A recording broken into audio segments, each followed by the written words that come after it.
Atuuma Uganda Infrastructure for Cities and Municipal Development etegese okuzimba akatale k'ennyama y'ente n'embuzi mu kibuga Lugazi ng'egenderera okusitula omutindo gw'ennyama. Abakulembeze b'ebibuga nga bakulembeddwamu atwala ebyobulimi n'obulunzi mu kibuga Lugazi Dr. Uma Joseph balambudde ekifo awagenda okuzzibwa lufula nga kino kiweza yiika 18 n'alambulula ku bikwata ku kifo kino. Kati line etambula bwetyo paka waliku akayembe kali akali kumtigwa umbrella nekirira neyambuka paka emabega wa Kasasiro neyambukira ddala bwetyo paka wali overhead somewhere awali overhead etaka likoma akati kali akayiseemu actually akati akayiseemu jiriraga.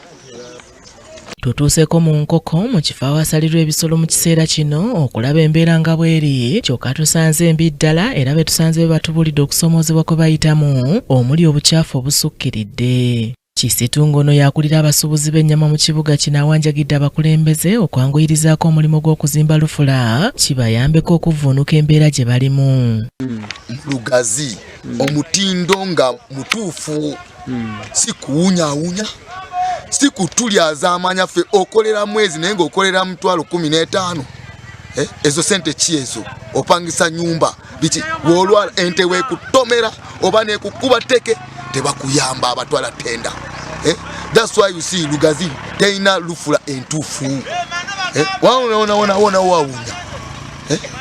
Kutanga kifo kukirajanira abakulu aterezeemu kufana batugamba mufaba gena kubanga kuzimbira omupya kubansiri anafe tubagumiikiriza wabwe byensigo okutandikira kuzimba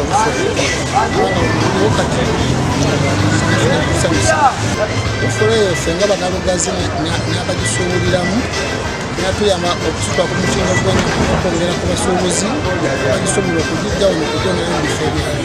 Ate ye nampala w'abakozi ba gavumenti mu kibuga kino Juliet Nakawuka atubuulidde nti enteekateeka eno yatandika dda n'emitendera egy'enjawulo nti era omwaka gw'ebyensimbi ogujja okusitula ebizimbe kwa kutandika nga bw'alambulula. Ekituufu pulojekiti yatandika dda kubanga okutuuka ku kuzimba wateekwa okubaawo emirimu mingi nnyo egiba gyakolebwa era nga gy'emitendera egiyitibwamu pulojekiti bwe zityo okuzimbibwa. Olwekyo pulojekiti eno yatandika dda mu financial year eno 25-26 ng'etandika n'emirimu egisinga okuba emikulu surveys and designs ezo ezaakolebwa era zaggwa.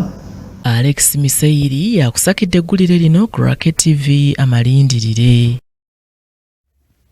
Webale nnyo Alex.